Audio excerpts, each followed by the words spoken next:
Hello everyone, welcome to all of you in our grammar and spoken English series. इस series में आप सबको welcome कहते हैं. दिस इज़ डिमांडिंग सेशन जो मैंने स्टार्ट किया है बहुत सी डिमांड्स के बाद कि हम ग्रामर और स्पीकिंग इंग्लिश में बिगनर्स को कैसे एडवांस लेवल तक लेकर आ सकते हैं. तो आपने मेरी डिफरेंट वीडियोस देखी होंगी जो कम्पेटिटिव लेवल्स की हैं, चाहे वो टेंसेस की हैं या ग्रामर सीरीज़ की हैं, पार्ट्स ऑफ स्पीच की हैं. तो साथ ही हमने एक बिगनर्स के लिए भी सेशन लॉन्च किया है. तो यहाँ से आपका बच्चा आप एक बेसिक लेवल से स्टार्ट करते हैं, बिल्कुल नफ़ी से जाकर, मीन के आप मेहनत से जाकर जब आप दौड़ते हैं तो आप ज़्यादा अच्छा स्कोर करते हैं, ज़्यादा अच्छा जंप करते हैं आप. तो याद रखें ये सीरीज़ आपके बच्चों के लिए, आप अगर बिगनर्स हैं तो आपके लिए बहुत इंपॉर्टेंट है. इससे आप अपनी स्पीकिंग को, स्किल्स को इन्हांस करेंगे. So first of all we start from tense. As all of your familiar, tense is a time. Tense is a time and we categorise our time into 3 basic categories. Time को हम 3 basic categories में divide कर देते हैं. This is present, मौजूदा ज़माना, and then here is past. उसके बाद हम फ्यूचर, आने वाला ज़माना. आप मेरा कोई भी लेक्चर देखेंगे इस सीरीज़ में, मैंने इसको एक स्मार्ट स्ट्रेटेजी अपनाऊंगा कि आप इन लेक्चर को 12 लेक्चर्स में टेंसेस को सीखेंगे और 12 लेक्चर्स के बाद आपको जस्ट 12 सेकंड्स की रिवीजन दी जाएगी इन ओवरऑल 12 टेंसेस की. मीन के उसके बाद लाइफ टाइम आपके बच्चे को आपको 12 सेकंड्स में without giving a glimpse to any book, किसी मटेरियल को उठाए बिना आप 12 सेकंड्स में उसको रिवाइज कर सकते हैं. क्योंकि ये क्रैमिंग है, कुछ चीज़ों को रट्टा लगाना पड़ता है कि टेंसेस के हेल्पिंग वर्ब बच्चों को भूल जाते हैं, फॉर्म ऑफ वर्ब भूल जाते हैं. तो मैं इस सीरीज़ के 12 लेक्चर्स के बाद आपको चैलेंज से एक लेक्चर दूंगा जिसमें आप 12 सेकंड्स में इनकी रिवीजन करेंगे. इसी तरह सारे टॉपिक्स की, चाहे वो पैसिवाइज हों, डायरेक्ट इनडायरेक्ट हों, कंडीशनल्स हों, टाइप्स ऑफ सेंटेंसेज हों. Types of sentences according to structure, simple, compound, complex and compound complex की 2 सेकंड्स में मैं रिवीजन ऑफर करता हूं, जिससे आपको लाइफ टाइम कंसेप्ट्स नहीं भूलते. तो आप इस सीरीज़ को पेशेंस के साथ चलेंगे. जब ये 12 लेक्चर्स आप सुन लेंगे तो उसके बाद उस स्ट्रेटेजी को आप ऑप्ट कर पाएंगे और फिर आप स्मार्ट वे में इनको सीख पाएंगे. तो ये हमारे पास टेंसेस थे, प्रेजेंट 1, पास्ट 2 एंड 3. फिर हमने इनकी कैटेगरीज देखी. Present simple tense, present continuous tense और प्रेजेंट परफेक्ट टेंस. प्रेजेंट की ये 4 कैटेगरीज जैसे हो गई. So present, perfect, continuous. इसी तरह ये सारी कैटेगरीज हम अप्लाई कर देते हैं सबके सब टेंसेस पे. Like present simple tense, present continuous, present perfect and present perfect continuous. अब एक बिगिनर्स को ये समझना है कि प्रेजेंट की 4 कैटेगरीज होती हैं, 4 टेंसेस प्रेजेंट के हो गए. देन हमारे पास है past simple, past continuous, past perfect and past perfect continuous. इस पास्ट के भी 4 हो गए. देन हमारे पास है next future, future simple, future continuous, future perfect and future perfect continuous.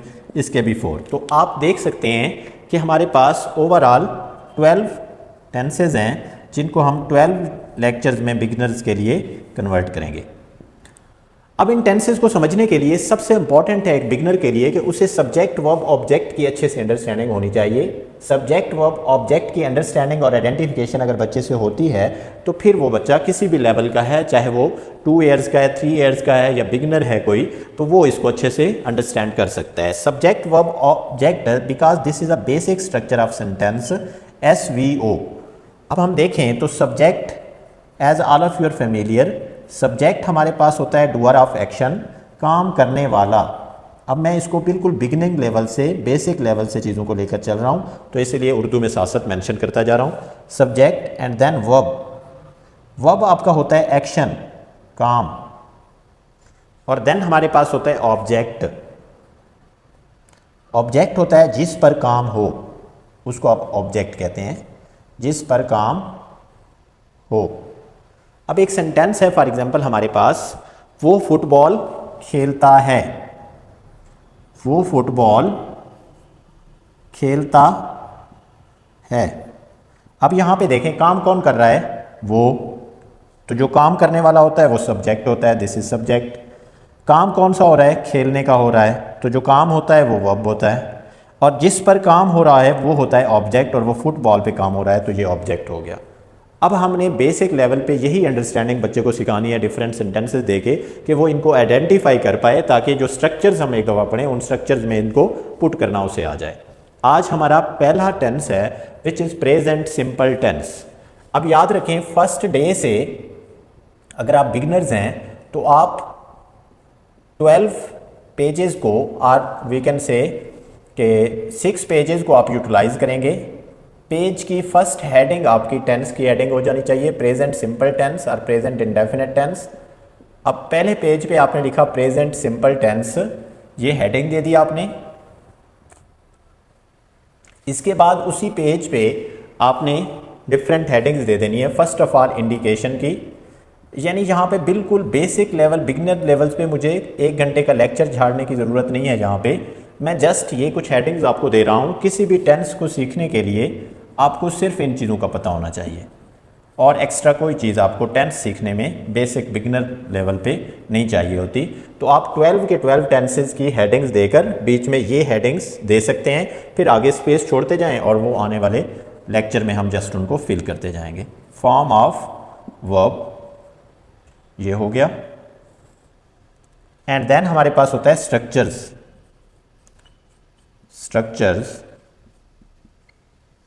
अब स्ट्रक्चर्स हमारे पास बेसिक लेवल पे तो मैं आपको दे रहा हूँ 3, पॉजिटिव बिगिनर्स लेवल पे।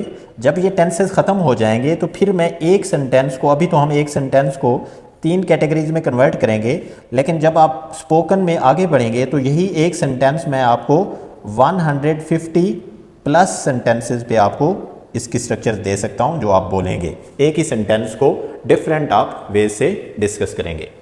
अब हम देखते हैं हमारे पास है first of all present simple tense की इंडिकेशन। इंडिकेशन कहते हैं पहचान को। अगर हम इसे बेसिक लेवल पे देखें तो वो सेंटेंस जिसके आखिर पे ता है, ती है या ते हैं आता है तो वो प्रेजेंट सिंपल टेंस होता है। अब मेरी बात आपने समझनी है कि मैंने आपको कहा कि टोटल आपने 6 पेजेस यूटिलाइज करने हैं। एक पेज की 2 साइड्स होती हैं। अगर आप चाहें तो 12 पेजेस को यूज़ कर सकते हैं। एक साइड पे आप ये स्ट्रक्चर्स लिख लें, ये जो बिल्कुल ऐसे ढांचा मैंने लिखा है फ्रेम, ये तैयार कर लें। 12 के 12 टेंसेज के लिए ये तैयार कर लें। एक पेज छोड़ते जाएँ, एक साइड छोड़ते जाएँ सेंटेंसेज की प्रैक्टिस के लिए, और फिर आपने इनको जस्ट यही कंसेप्ट क्लियर करने हैं और टेंसेज में कुछ नहीं होता। तो यहाँ पर अब हम देखते हैं जो सेंटेंस ता है ती है पे एंड होगा वो प्रेजेंट सिंपल टेंस होगा। अब अगर मैं इनके हेल्पिंग वर्ब की बात करूं तो हेल्पिंग वर्ब यहाँ पे 2 एग्जिस्ट करते हैं, do and does. Do and does ये 2 हेल्पिंग वर्ब हैं। डू वी यूज विद, ये जो आई सब्जेक्ट है इसकी 2 कैटेगरीज होंगी। एक होगी आई वी दे यू की फैमिली, I we they you, and plural noun. Plural noun कहते हैं 2 या 2 से ज़्यादा नाम को। अब ये जो डू है ये इस फैमिली के साथ यूज़ होगा, आई वी दे यू और प्लूरल नाउन के साथ यूज़ होता है। अगर डज को देखें तो डज हम यूज़ करते हैं जो दूसरी फैमिली है सब्जेक्ट की, वो है he, she, it and singular noun. Singular noun कहते हैं अकेला नाम, लाइक अली। अब ये डज इनके साथ यूज़ होगा। तो बेटा देखें सब्जेक्ट का आपका प्रॉब्लम सॉल्व हो गया यहाँ पे कि सब्जेक्ट सिर्फ यही होंगे, सब्जेक्ट और कुछ नहीं होता। ओके, अब हेल्पिंग वर्ब भी आपने इस टेंस के देख लिए। अब आते हैं हम फॉर्म ऑफ वर्ब पे। इस टेंस की फॉर्म ऑफ वर्ब कौन सी है? First form of verb. First form of verb के साथ एस और ई एस की एडिशन भी हम करते हैं। अब ये इंपॉर्टेंट बात है कि एस और ई एस की एडिशन कब होती है। 2 कंडीशंस हैं, इनको ध्यान से सुन लें कि सेंटेंस आपका सिंपल होना चाहिए, इसमें एस और ई एस का इजाफा होगा। नेगेटिव और इंट्रोगेटिव में नहीं होगा, यानी पॉजिटिव में सिंपल सेंटेंस में इजाफा होगा एस या ई एस का, अदरवाइज नहीं होगा। दूसरी कंडीशन कौन सी है? दोनों कंडीशंस पूरी होंगी तो इजाफा करेंगे, एक भी नहीं हो रही होगी तो नहीं करेंगे। दूसरी है सब्जेक्ट आपका होना चाहिए ही, शी, इट वाली फैमिली वाला। He, she, it and singular noun में से होगा तो इजाफा करेंगे, अगर इस कैटेगरी का होगा तो फिर इजाफा नहीं करेंगे, सिंपल में भी। ओके, तो ये दोनों कंडीशंस पूरी होनी चाहिए। अब नेक्स्ट क्वेश्चन यहाँ पे आता है कि एस का इजाफा कहाँ पे करें और ई एस का। जब दोनों कंडीशंस पूरी हो गई कि सिंपल भी है और ही, शी, इट में से भी है, लाइक वो स्कूल जाती है। अब ये सिंपल भी है और शी भी है, तो अब इजाफा करेंगे। जब इजाफा करेंगे तो सवाल ये आता है कि एस का करूँ या ई एस का। ई एस का मैं आपको बता देता हूँ, बाकी सब के साथ आप एस का इजाफा करेंगे। ई एस का इजाफा क्या होता है, कब होता है? If verb ends on. अगर आपकी वर्ब एंड हो किस पर? एस एच पर, सी एच पर एक्स ओ डबल एस पर, तो फिर हम ई एस का इजाफा करते हैं। ये देखें वाश, वाश मीन होता है कपड़े धोना, अगर इजाफा करना पड़े तो हम ई एस का करते हैं ना, क्योंकि एस एच में एंड हुई है। गो मीन होता है जाना, ये देखें ओ पर एंड हुआ है, अगर इजाफा करेंगे तो ई एस का करेंगे। इनके अलावा बाकी जितनी भी वर्ब्स होंगी उनके साथ आप जस्ट एस का इजाफा करेंगे, लाइक प्ले। अब प्ले देखें वाई पे एंड हुआ है, एस एच सी एच इनमें से एंड नहीं हुआ, अगर ज़रूरत पेश आई तो हम एस का इजाफा करेंगे, ई एस का नहीं करेंगे। अब आते हैं इन स्ट्रक्चर्स पे। स्ट्रक्चर्स हम देखते हैं, हमारे पास सबसे पहले पॉजिटिव की स्ट्रक्चर है which is subject plus first form of verb plus S और ई एस का इजाफा प्लस ऑब्जेक्ट। नेगेटिव स्ट्रक्चर है subject plus helping verb plus not plus first form of verb plus object. Interrogative की अगर बात की जाए तो this is helping verb, subject, first form of verb plus object plus question mark. This is question mark. मैंने एक word आपके सामने प्रोनाउंसिएशन का एक रूल यहाँ पे आपसे डिस्कस करना चाहूँगा कि याद रखें, मैंने मोस्टली जब भी बच्चों से पूछा है कि बेटा आप बताएं कि आपके सामने एक वर्ड है SUGGESTION, ये वर्ड है आपके सामने, तो क्या आप इसको प्रोनाउंस कर सकते हैं? ये वर्ड है SUGGESTION, तो मुझे कहते हैं कि ये होता है सजेशन, सजेशन। दूसरा वर्ड जब मैं पूछता हूँ तो इवन के डॉक्टर हजरात भी इसको डाइजेशन प्रोनाउंस कर रहे होते हैं, डाइजेशन। और इवन के अनफॉर्चुनेटली क्लास में बैठा एक स्टूडेंट भी टीचर से कह रहा होता है sir I have a question, question कह रहा होता है इसे, या क्वेश्चन कह रहा होता है। तो ये तीनों रॉन्ग प्रोनाउंसिएशन है। सजेशन कोई वर्ड नहीं होता, डाइजेशन प्रोनाउंसिएशन नहीं है। याद रखें, pronunciation is something else, accent is something else. Accent आपका जैसा भी है नो प्रॉब्लम, आप उसको इम्प्रूव कर सकते हैं, प्रोनाउंसिएशन पे कंप्रोमाइज़ नहीं करना। अब याद रखें TION, अब इनकी एक्चुअल प्रोनाउंसिएशन देखते हैं क्या होती है। TION पे जितने भी वर्ड्स एंड होते हैं वो हमें दो साउंड्स देते हैं, शन और चन की। अब चन की साउंड कब देते हैं? If S exist before TION।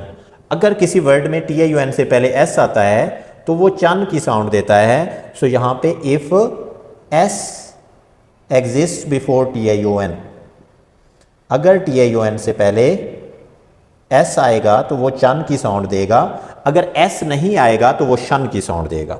अगर TION से पहले S नहीं आएगा तो वो शन की साउंड देगा। अब यहाँ पे देखें, इसीलिए ये सजेस्चन होता है वर्ड, TION से पहले डाइजेस्चन होता है वर्ड और क्वेश्चन होता है वर्ड।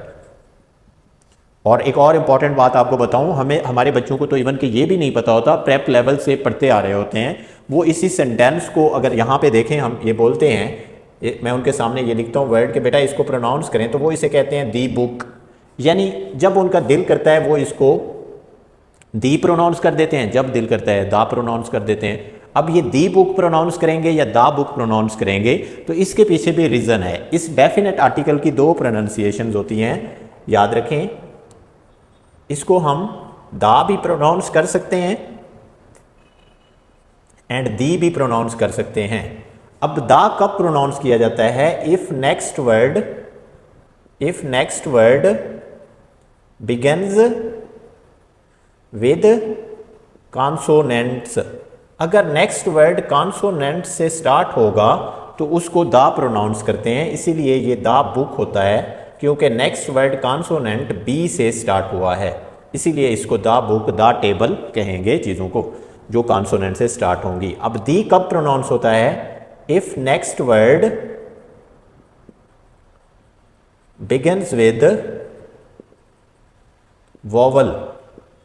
अगर वॉवल लेटर से कोई वर्ड स्टार्ट होगा तो फिर उसको दी प्रोनाउंस करते हैं, फिर दा नहीं कर सकते। लाइक दी ऑरेंज ये होता है, क्यों? क्योंकि नेक्स्ट वर्ड देखें वॉवल से शुरू हुआ है, तो इसलिए इसको दी प्रोनाउंस करेंगे, दा नहीं प्रोनाउंस करेंगे। तो ये है कुछ प्रोनाउंसिएशन के रूल्स जो आपको लेक्चर्स में साथ साथ सीखते जाने हैं। अब हम इसको टेंस को जो हमने पढ़ा है इसको ज़रा अप्लाई करते हैं। पहला सेंटेंस आपके सामने था, वो फुटबॉल खेलता है। अब सबसे पहले आपने आइडेंटिफिकेशन करवानी है बच्चे से, बिगिनर से, कि इसमें सब्जेक्ट क्या है। ही सब्जेक्ट है, वो खेलने का काम हो रहा है तो ये वर्ब है, किस चीज़ पे काम हुआ है, फुटबॉल पे, तो ये ऑब्जेक्ट है। ये आइडेंटिफिकेशन कर ली उसने। अब इन चीज़ों को, ये हमारे पास स्ट्रक्चर्स हैं, जैसे मैथमेटिक्स के फार्मूलाज होते हैं, हम उनमें कीमतों को पुट करते हैं, तो अब इनको उठा के इनमें पुट करेंगे तो हमारे पास आंसर आते जाएंगे। सबसे पहले हमने पॉजिटिव बनाना है, तो सब्जेक्ट पहले आएगा, यहाँ पे ही है सब्जेक्ट, आपने ही लगा दिया।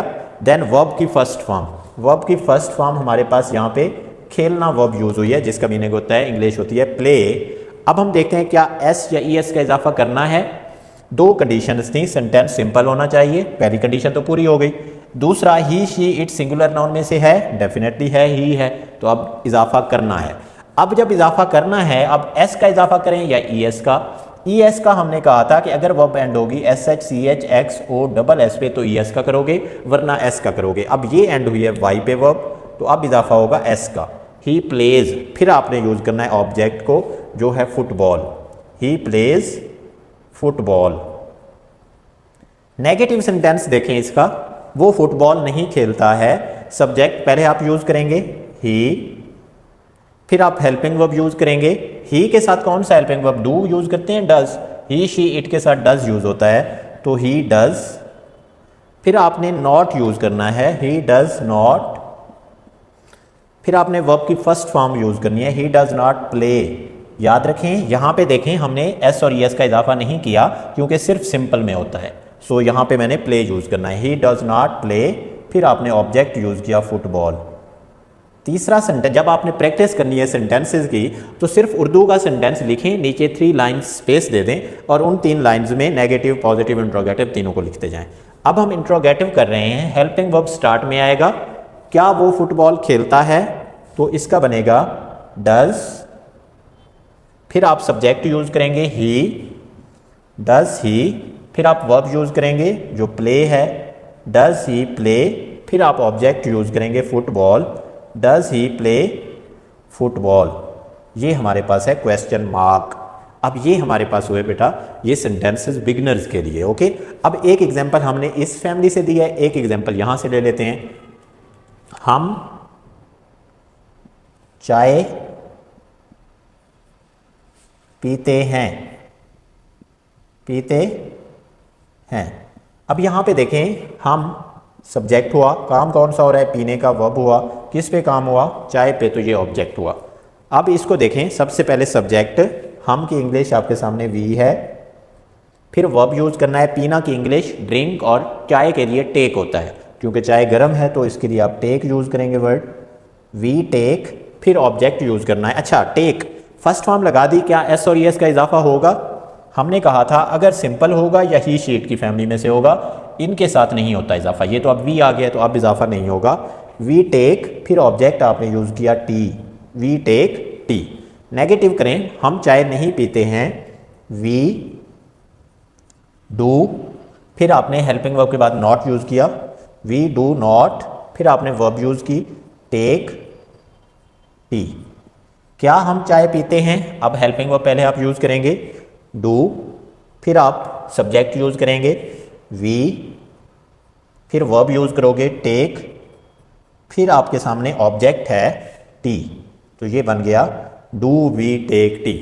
अब ये आपके पास सेंटेंसेज है, आप पेज की एक साइड पे ये टेंस लिखेंगे, अगली साइड पे अपनी मर्जी के कोई 5 से 10 सेंटेंसेज की प्रैक्टिस करेंगे। हम भी कोशिश करेंगे कि नेक्स्ट सेट स्टार्ट करने से पहले, नेक्स्ट लेक्चर से पहले हम इसकी एक वैरायटी ऑफ सेंटेंसेज अपलोड कर दें, 10, 15, 20 सेंटेंसेज आपके सामने प्रैक्टिस के तौर पर दे दें, फिर आप आगे चलेंगे। तो थैंक यू। अगर आप बिगनर्स हैं तो आप इस सीरीज़ को ज़रूर साथ साथ लेकर चलें, और जैसे मैंने प्रॉमिस किया है, अगर आप ये मेरे 12 लेक्चर सुन लेते हैं तो एट द एंड मैं आपको 12 सेकंड्स में टेंसेस की रिवीजन दूंगा। आपका चाहे जितना भी बेसिक लेवल है, आपको लाइफ टाइम टेंसेस नहीं भूलेंगे, और फिर इसी तरह हर अप्रोच को हम एक स्मार्ट वे में सीखते जाएंगे, तो जिससे आपकी कम्युनिकेशन डेवलपमेंट होगी और आप एक एडवांस लेवल पे अपने आप को लेकर चलेंगे।